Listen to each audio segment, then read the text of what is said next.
Welcome, everyone. Appreciate your patience at the start here. Just wanted to make sure that everyone got a chance to make their way here the best that they could.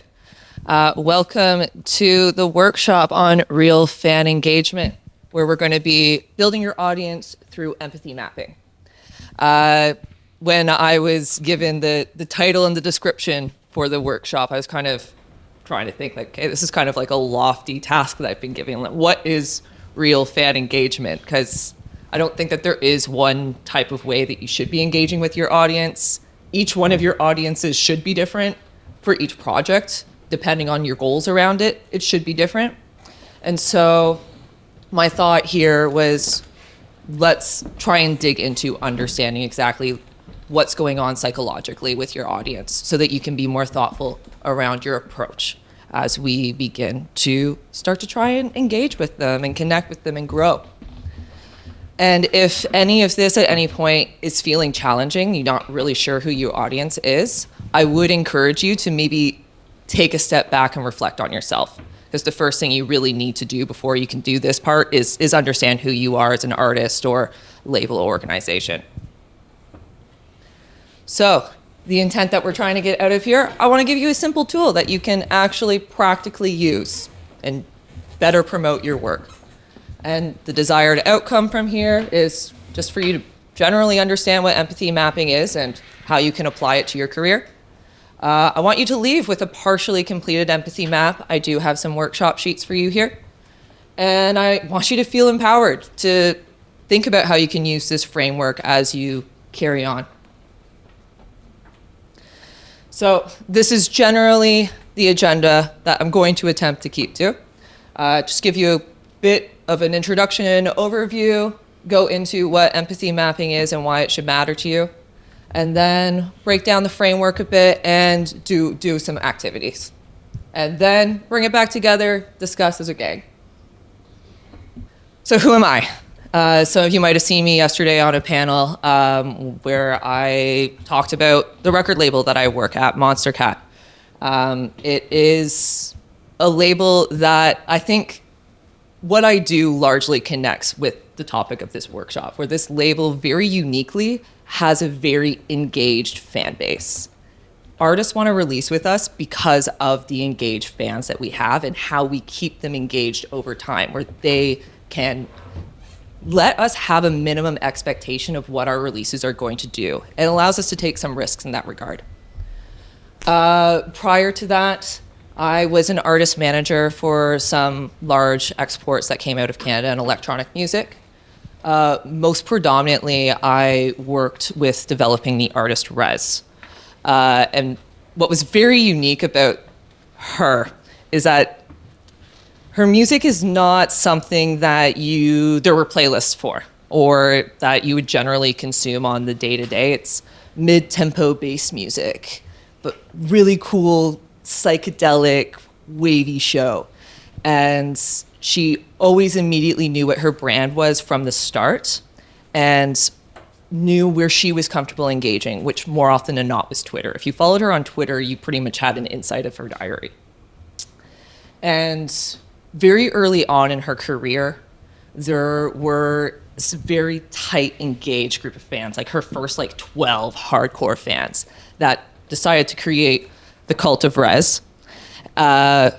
Questionable name, but kind of also accurate to how they would really do whatever Space Mom would tell her to do. They would refer to themselves as lesbians. The time of their life with that. But what was really great about the start of this is she herself saw the power of what these engaged fans would do. She was in a group chat, and still is, with some of her first hardcore fans where they would let her know what people were thinking, or maybe if their music was getting leaked online in another spot and they felt like they were a part of the team, they had a direct contact with me. I even ended up hiring one of them to be on her team at one point, which was fun. During the pandemic, we had our first potential of a radio record for this weird bassy artist. And with radio, at least in North America, you have to travel to these radio stations and do the game and play for free, and all the things that she would never want to do. Brilliant. Let's take advantage of the fact that she has this really strong, engaged fan base. And with hiring one of her core fans, ended up leading this grassroots campaigns across different markets and cities in which songs were starting to get added to the stations. Okay, flood them, tweet at them, email them, and then this person started to turn it into a game where show me evidence of how you did this week, how many times you did it, send it to us, and each week, whoever did it the most, got the most, will get a fan pack, merch pack, whatever it's going to be of that sort. And that got them so excited until we were able to, in Canada, get it to #1 on the radio, and in the US, get it to number 19, I believe, which for an artist of this style of music was pretty unheard. We also did a lot of very unique listening parties to get these core fans really engaged from the start. Like she had an album called A Certain Kind of Magic. So why not have a listening party at the Magic Castle in LA? And I'm only going to tell the cult of Rezz, the chorus fans, the cult of Rezz, and they're gonna help me put a list together of who those fans that should be there. And this is now, they're creating experiences, life memories around this artist that they can advocate for and tell their friends about and want to stay connected to. We even, back in 2019, I get a call and she's like, I finished my next EP. It's going to be called Beyond the Senses. I had just walked out of a meeting with a VR company that was telling me about how they wanted to start making concerts in VR. So I just turned right back around and I'm like, hey, I got a project for us. And we ended up creating the first VR listening party in real time, where we ended up renting out VR lounges around the world, London. I think someone ended up getting something going in Asia, Denver, various places in Canada, LA, New York. Even some fans with the setup that we gave them started creating their own in their own markets so that they could have something like this, because I knew that this is an expensive technology that people probably don't have at home quite yet. So how can I get them in the room so that they can experience this in real time with all of her fans around the world, and they can be little aliens jumping up and down, and Space Mom is in there DJing in real time. And now, for most of them, that's their first experience in this digital XR world, and they're gonna put it back to Rezz. And so it's important kind of along these ways to think about psychologically how we're keeping them going. And then when I got out of management before going into Monstercat, during the pandemic, I started working with some developing artists to try and help them create their fan base. Like there was this one neoclassical artist whose focus was he wanted to create a space for the Black community in Toronto to experience classical music. He's classically trained pianist, but didn't feel like there was a space for him to go and perform. So we decided, with all the lockdown restrictions in Canada, let's throw some shows in parks. And so it turned into like, text me if you want to know the details. We'd never post the details online as to where it is or what day it's going to be on this text list. And now he's able to go and play Roy Thompson Hall, which is a huge venue in Toronto, and has done this in Montreal, LA, Mexico, and just creating these little communities everywhere through something that was very naturally grassroots and building something up as such. So that's about me. But what is empathy mapping? That's what we're here to talk about. So, empathy mapping. It's a tool that can help you understand your audience by exploring their behaviors, their thoughts, their emotions. We're here to try and bridge that gap between your art and then how your audience is going to interact with it, both emotionally but also practically in their everyday life. And this concept is, or this tool is from the framework of human-centric design, where human-centric design is kind of about trying to understand your audience to best serve them. And it really lies in UX designers originally, whereas you're building out apps and websites, how are you going to get people to stay on your app for as long as possible? Or how are you going to make sure that they click through on Amazon to buy that package immediately? So that's when you start testing those one click buys everything for you or whatever it is. But it is also important to keep in mind, like, with great power also comes great responsibility. We've seen a lot of companies use this for the worse, as you may experience with the addictions of social media and whatnot. But there's also a lot of ways that this has done good, like applying things to healthcare, where maybe you're a child and you need to go in for a CT scan. Well, that big, scary machine is not going to make it comfortable for a child to go into that. So using human-centric design, there were researchers that then have created separate CT scans for children that look more fun and inviting so that it's not such a scary experience for them. So there's ways in which that this can be for good. And if we don't just let consumerism and branding and all of that take over, I think there's a lot of benefit for artists as well to be thinking about this. So really all of this does come down to psychology at the end of the day. So some of you have probably seen this Maslow's hierarchy of needs in the past, which this was a framework that was developed by Abraham Maslow back in 1940s, I believe. But generally what this is getting to is that you're trying to understand human motivations. And so if someone doesn't have fresh water or housing or clean air to breathe, they're going to be less concerned about their self-esteem or how they're accepted by others in society. And so understanding where someone is in their life journey is going to better help you understand where their motivations are.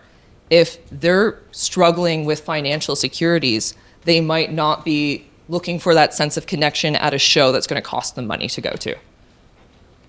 But that doesn't mean that they don't need these things along the way. It's just understanding, again, where folks are.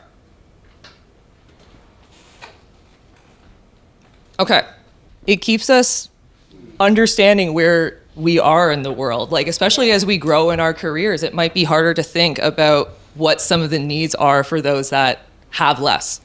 And it can bring you back to reality in a lot of ways too. So to answer that question as well, as you just said, it fosters some connections, lending you to build some genuine relationships. It can also help you guide some of your decision making, like why you are doing what you are doing. Or did your plan make sense in the first place? Or should you reevaluate it? Who are my audiences? How are things going to impact my actions differently? Because as premised at the start, every audience is different. And your audience could very well be, your goal here is you're trying to get into the minds of label executives or in front of fans who are discovering you at the show for a first time. Where were we? Yes, also just to drive engagement in general. This can be helpful if you understand what works with people, do some testing, lend you to generally better engagement. And it also encourages growth. Like if you are in this growth mindset, trying to understand what other people's needs are, that's going to keep you very open to not just personal growth, but career growth and always looking for new opportunities or new ways to think and explore things. So now you get your first visual on an empathy map. You will be getting one of your own, so don't stress too much about this. But as you can tell here, this is made out of, I've been told I can't stand in the light, so I have to do this from here. In the middle, this is really the persona and the situation that we are going to be digging into to understanding then the outside of what is going on with them. So I'm not going to explain this too much. I'm going to get into the middle. This is where I want us to start. So first thing we need to do is think about who we're empathizing with. So these are just some questions that you can be thinking about. You don't have to answer all of them. It might not be relevant, but some things that might prompt you is just thinking about, like, how old are they? Where do they come from? What kind of scene are they in?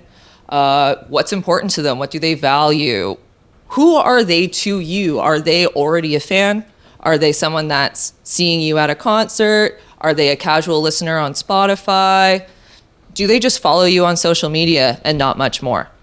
And like, how does music fit into their day-to-day lives? Things like that to think about. And then on the right side, this is where we're talking about this context in which this existing. So this is where I want you to get very specific. Like, are they listening to you while at the gym? Or are they watching you at a concert for the first time, discovering you? Or is it them engaging with you online, maybe seeing you in a blog post or listening to your music in a video game that they discovered? Like, what is the context of this? So now this is going to be the start of doing some workshopping. I've got some paper here. If you don't have a pen, there are some pens at the back of the room. And I'll give you guys maybe like 5 minutes or so just to work on this on your own or with the person beside you, whatever you're comfortable with. And then we can kind of share a little bit as a group before we go on to the next part. All right, how are we feeling? Want to bring it back to the group? Okay, so I just want to hear like some examples of what you guys are thinking of when you're thinking about your audience here. Does anyone want to share?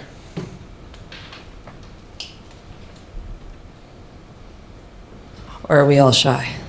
We're all shy.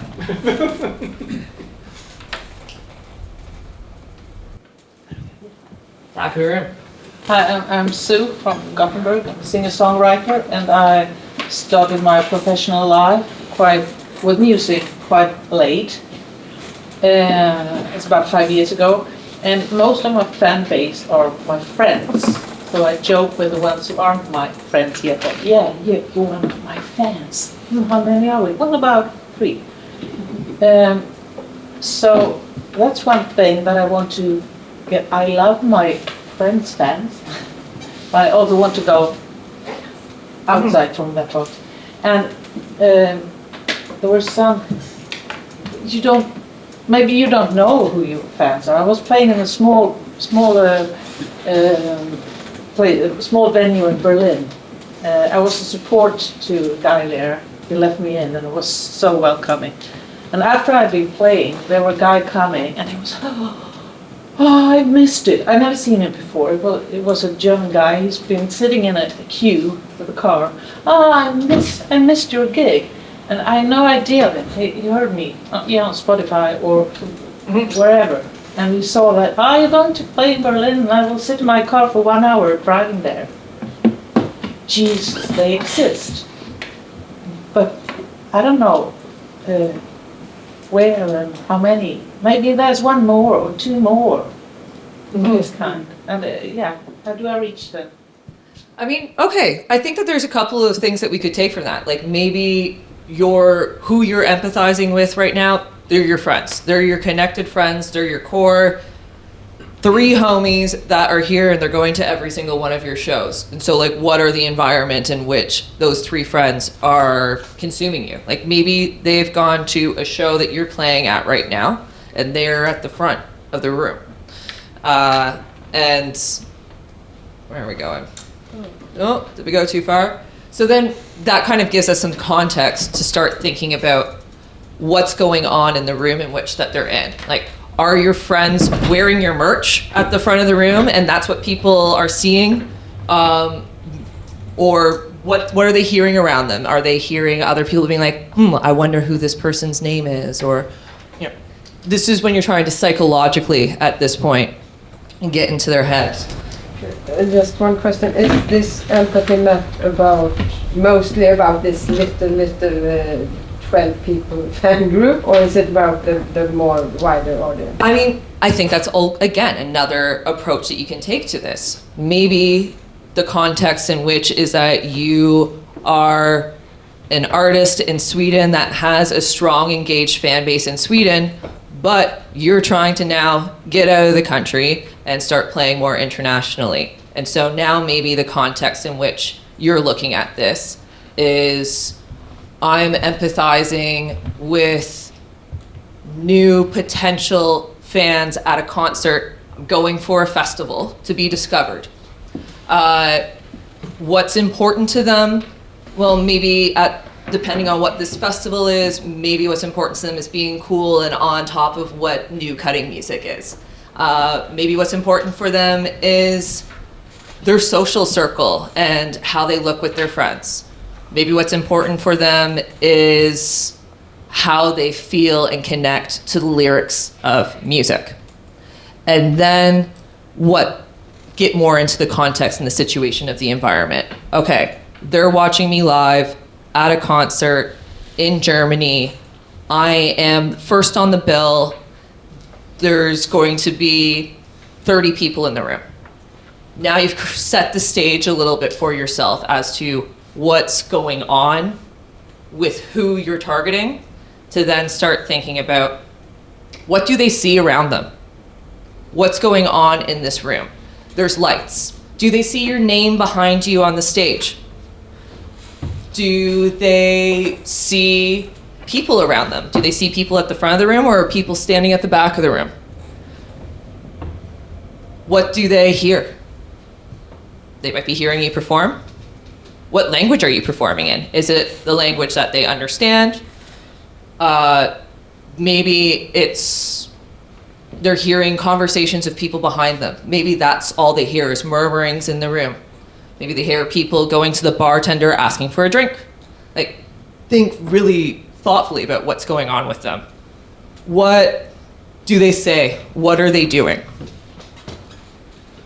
Maybe you have a song that had a little bit of a moment on TikTok and they're saying, oh wait, this song's familiar to me, I've heard this before. Maybe they're trying to Shazam your song while they're in the room so that they can save it for later and find it on a playlist. Maybe they're Googling your name to find out who this opening act was. Maybe they're not listening. Maybe they're talking to their friend, drinking their beer at the side of the room. What are they saying? Maybe they're like, this is really cool. I really like this artist. I can't wait until the headliner comes on. Like, write this stuff out. Like, get really specific and granular. What are all the possible situations based on the context you created in the middle that's going on around them? What do they say? What do they think? What do they feel? Like, maybe they're like, I feel really honored to be here and seeing this act that no one else has heard or discovered before. Or maybe they think, man, I wish I understood what you were saying. You're singing in Swedish. I don't speak this language. Or maybe they're like, man, that guitar playing is really cool. Like, there's a lot of options in which we can be thinking. But then going even deeper into that now, because again, we're empathizing with them. We're doing this first, but then we also want to understand, like, what are the challenges that the people in these audience might have, or frustrations that they're dealing with. Maybe they're, putting myself back into this room. Maybe they're looking at the prices of the drinks at the bar and they're wondering if they're going to be able to stick around for the last act.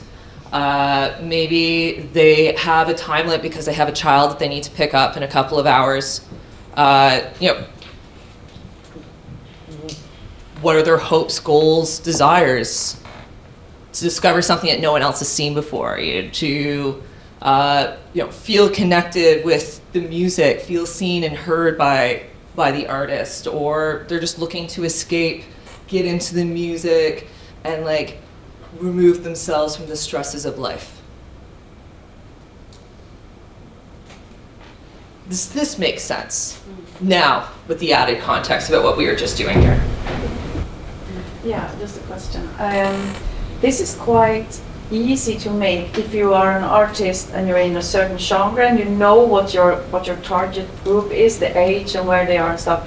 But if you're an artist who are more commercial and you can say that they are sort of mixed in 3 different genres and the people listening to them and following them are between 18 up to 50, then this is very difficult to do. But then you're going to dig in. Okay, who exactly am I going to try and connect with right now? Am I trying to connect with my older fans that are parents? Or am I trying to connect with my younger fans that are in college right now and they're single? Yeah. And then trying to understand the context of which you're trying to. Yeah. So maybe it's you're trying to grow your social media following. Or you're thinking about who has the most disposable income that they have going on. You're trying to sell a new vinyl product that you just created. The context is always going to be different. And I was going to do the workshop a bit more, but I think that this might answer this question. So when are we going to be doing this? When should we be using empathy mapping? And there's so many different ways or reasons why you should be doing it. Like, it can be when you're planning a new project. It could just be a single. It could be a larger project. It could be a tour that you're planning. It could be a new promotional campaign. Maybe you're trying to reassess your engagement strategy on social media. Maybe what other people have been telling you to do isn't working, and you want to take some time to understand what's going on with what you directly have there already. Or, as the example that we were just going through, you were trying to explore a new market and what's going on specifically in that market that you're looking to explore. I just want to understand this a little bit more, that if I'm choosing this really small group that is really engaged with my music, then the answer of these questions will be pretty close to my own values. But if I choose to do it more for a wider spectrum, to reach out more, then it will be much more vague. Exactly. So which is better to start with? Is it better to start with this circle, or? I would say if you are kind of struggling to think about what audience you're meant to be hitting, the first thing I would do is take a step back and look at yourself. So then start to look at who you are as an artist and where you are in your career. Like, what are your strengths? What are your weaknesses? What are some opportunities that can come up because of some of the strengths that you have? Or in contrast, what are the threats that exist because of your weaknesses or additional context around competitors in your environment? From there, you will be able to start identifying, okay, what resonates with me, what's comfortable for me to do. I don't have the capacity to go on tour, or I don't like Instagram and posting on social media. That's okay. Understand that and then figure out your next plan. Okay, I only have 15 strong core fans. Well, what are we going to do next about that? Maybe we're going to start looking at a mailing list. Why are they connecting with you over a mailing list? Maybe you're really comfortable with your words, and so you then start a blog, and maybe this blog has a little bit of a pay code behind it where you can put up some of your writing material or poetry or some recordings of your music, and it can be a place where they're just going to engage with you directly and paying a small subscription for that. There's different platforms that can really target whatever is most comfortable for you. Every major record label wants you to pop on TikTok because that's what works. But if you don't have the comfortable personality or know what to say on that platform, don't do it. Don't do it. Like, be thoughtful, be intentional. Like, maybe you want to start playing shows, but you don't have an agent yet. But you have a really close group of friends that want to help promote you. So maybe they have a house that's a little bit bigger and you can have a house show there. And then they bring their closest friends. And think about what's honest and what's realistic based on what they're willing to do for you and how they're going to help advocate for you. But before you can truly get to like those next points of discovery and advocacy or even buying, you have to understand who the heck you're trying to target. And before you can understand who the heck you're trying to target, you have to understand yourself and what you're willing to do and what you're not willing to do, what you can do and what you can't do. So what if the audience you think you're targeting, demographic, all that, and then there's this like moment where somebody completely different, I'm artist manager, so it's for the artists that I'm working with, comes up after at a live outdoor concert and says, oh, her voice makes me feel so relaxed. I'm like, this is power pop, electro pop, like wild show. And this older person is telling me that they make her feel so relaxed. I'm like, okay, how do I even respond to a fan that's completely outside of the high school girl demographic? It's very strange. I don't really know. Thank you. Yeah. Come again. Here's a t-shirt. Yeah. I mean, like, you can't control all of the time who's going to be engaging with you, and it might not make sense all the time. And that's okay. And what actually might happen, and I do think TikTok is a good breeding ground for this example, where a lot of folks that start making it on TikTok is not for the content that they thought. Like, they're going on TikTok and they're making these production videos, and that's what their fans care about, because that's how they interact with them on Facebook and Instagram. They're asking about production advice. But then all of a sudden, you throw up some random video of you making a mashup of a song, and that goes viral. And now that's actually your connected audience that loves how you take that dubstep spin on their favorite pop classic. And then you just work with it sometimes. Things can come out of nowhere, and it can lend you a moment like this is when you want to start reassessing your engagement. The audience that I thought was my audience, are they my audience? I thought they were teeny bops, but maybe they're cool older people that want to have a good time. Yeah, who knows?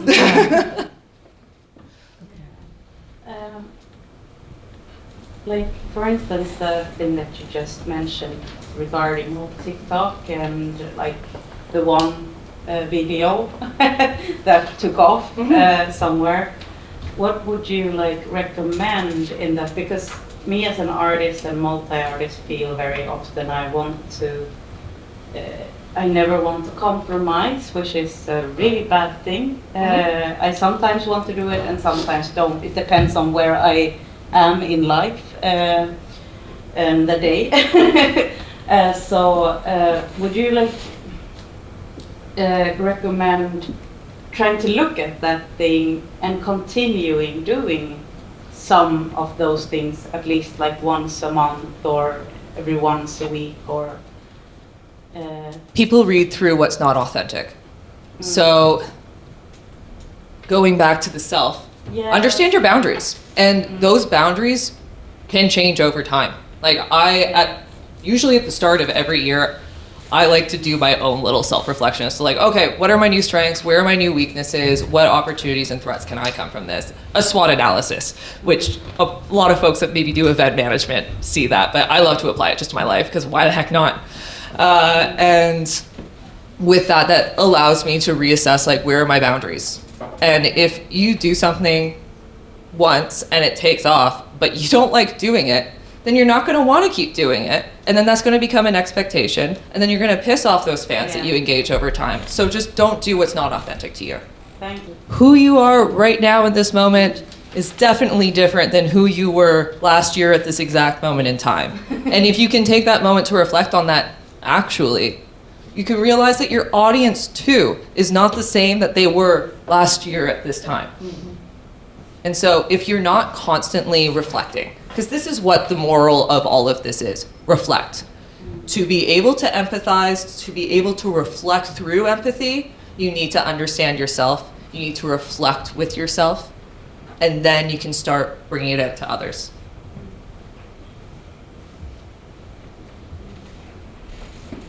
I have a question, kind of going back a bit. Yeah, we're in question period now. I was just see if I also have this kind of splintered audience with like a few kind of Talk it out. I was just thinking, would it be a good idea then to make like a separate empathy map for each of them, and like Definitely. don't try to bring them together. Yeah, I mean, like, you might be more inclined to right now, like, look to see, okay, who is my audience that is actually buying and helping me survive as an audience, and understanding what exactly are they doing to do that. Maybe it's buying things physically, maybe it's going to your shows, maybe they're subscribed to something that you're putting out there, and then understand their process amongst that. If it's maybe you have a Patreon account that is your primary source of income. Now you're starting to think about, okay, what are they doing when they get onto that site? Are there ads that are flashing at them on this page? Like, what do they see when they're scrolling around here? Do they feel confused about the amount of options that are listed? Or what are they hearing? Are there demos that are on your Patreon? Are there glaring notifications on their laptop from messengers popping up that's distracting them from being on that page? Yeah. Psychologically, just it's going to be different about whatever context you're going to be trying to do something in. Something I've been thinking about that is quite interesting is that if you have I have two artists. One of them is streaming loads, but doesn't have a big fan base. The other one has a huge fan base on TikTok, but has a very low streaming. So how do you manage these from Spotify to also follow you on social media and the opposite? I mean, we are trying, we're doing ads, we're blah, blah, blah, everything, but it's very difficult. Ask them to. So on TikTok, what I've done with some artists that I've worked with who more or less, like, if you're being seen on TikTok, you may or not like ever see the additional content. You could follow them, but that doesn't actually mean they hit your For You page. A lot of people I follow, I actually do not see their content. Doesn't really make sense. And so keep that in mind. But maybe that one post that they saw, they want to engage with, and they're commenting. I love this. Where do I find more? Respond to the content or the comments and tell them, like, follow me on Instagram, send me a DM if you want more information. Join my mailing list, text me here. And those actions, while it might be a little bit annoying to do that in real time, if you can convert those people, even if it's only 10% of your 1 million followers or 10% of your 5,000 followers, now you've got their direct contact that you can then use. And it's tangible, as opposed to like Instagram, where they're connected to you, but they might not see what you're promoting yourself with. That's my advice on that side of things. What do you think is the best social media platform at this moment? But I think it's completely dependent on the artist. Like, I think if you're trying to get your story across and communicate directly with your fans, it might be X or those other various platforms like that. If you are a fun, witty content person, it might be Reels and TikTok. Maybe it's YouTube. Maybe you sit on a Twitch stream all day. An artist that I work with has a huge Twitch following. And that's where a lot of their revenue comes from. Doesn't necessarily translate to streaming platforms or anything else, but makes a lot of money just through ensuring that Twitch community feels connected and heard. Monstercat, our audience is on YouTube, so we do a lot of stuff on YouTube communities. We also do a lot on Reddit and Discord.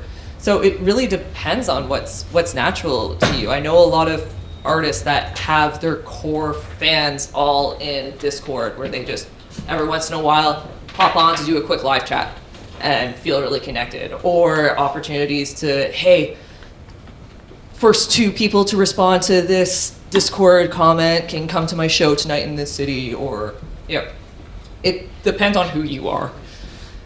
All of them have their problems. All of them also have their benefits that can come from it. You just pick and choose. Don't force it. Go to the front. I feel like we kind of lost track on like what to do with the empathy map. We filled everything in. We did lose track, didn't we? And then afterwards, we're just happy finished. More or less, we're happy to be here. So yeah, coming back to this, to tie this all together, because we have kind of run out of time, is think about these things. Like, understand who your persona is in this middle. Like that's going to be the first and foremost, the most important thing that you need to constantly be thinking about. What context am I putting up this social media post in? I'm putting out an album in 2 months. Who is going to have to care about this? Who do I want to care about this? This is helpful for also when you're trying to like talk to your teams. Like, you got a manager and you want to make sure that you're aligned and on the same page, then they're going to the labels and they know who your target audience is on this project, and everyone's aligned and we're all working together towards a common goal. So after you really understand that audience, think about these contexts. Answer the question, what are they doing? What are they saying? What are they hearing? What are their hopes and desires? What frustrates them? What are their pain points in life? And just looking at that, that should hopefully start lending you to a point of brainstorming. Take a look at that, continuously reference it as you go into whatever your planning processes is. That could be doing a fun brainstorming game of coming up with creative ideas on what your artwork is going to be. Or maybe you're doing this before you're starting to write your next album because you're looking to connect with that audience a little bit more. I don't know your context. Yeah, I'm going back to what you said, that don't do what don't feel authentic to yourself. Like if you don't, yeah, if it feels really problematic to work with the social media. And I think also my audience, many of them want to leave the social media. So you just mentioned a few, what can you do instead? You mentioned do a mailing list and maybe this kind of, but do you have more advice if you choose that direction? And do you really believe that it's possible without social media to reach your audience?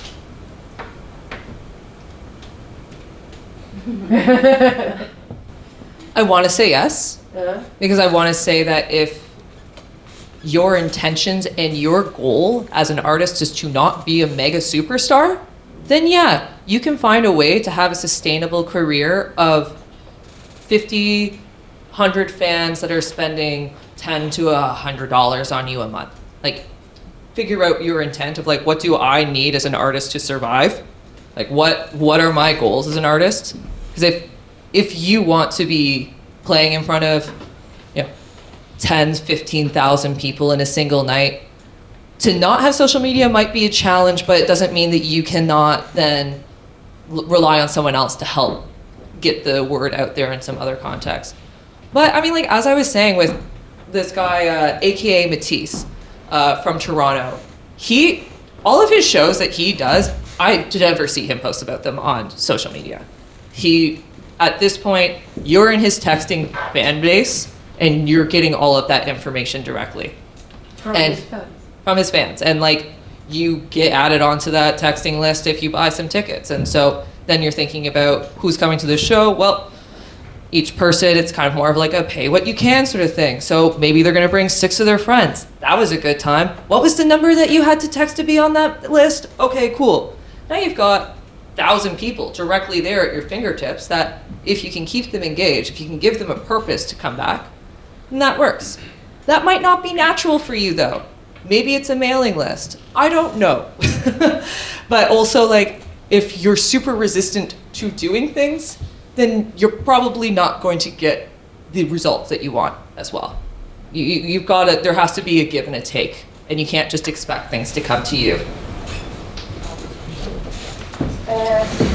Speaking of being authentic and true to yourself, I'm an artist manager and a booking agent, and I think it's important to remember, and I tell myself as well, that there's a thin line between not being authentic and just being uncomfortable because it's something new to you. Yep. Or it's scary. Love that. And it's, you really have to think, why do I feel this discomfort? Yes. Is it because I'm not authentic and true to myself, or is it because this is just something new to me, or I'm not used to it? So you really have to. Sometimes you can't just stay in your comfort zone all the time.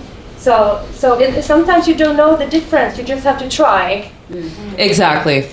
Why we empathize? Because we need to grow. Yeah. And so, as you just said, like, discomfort when we do something new, that's going to be a natural feeling that hits you in the gut. But then you can reflect on the boundaries that you've established for yourself. Does this go against my core? And if it doesn't, then stick with it a little bit. And that feeling might go away over time. How are we doing? I see that we are aggressively over time. Well, I'll leave you with somewhere I have my contact information.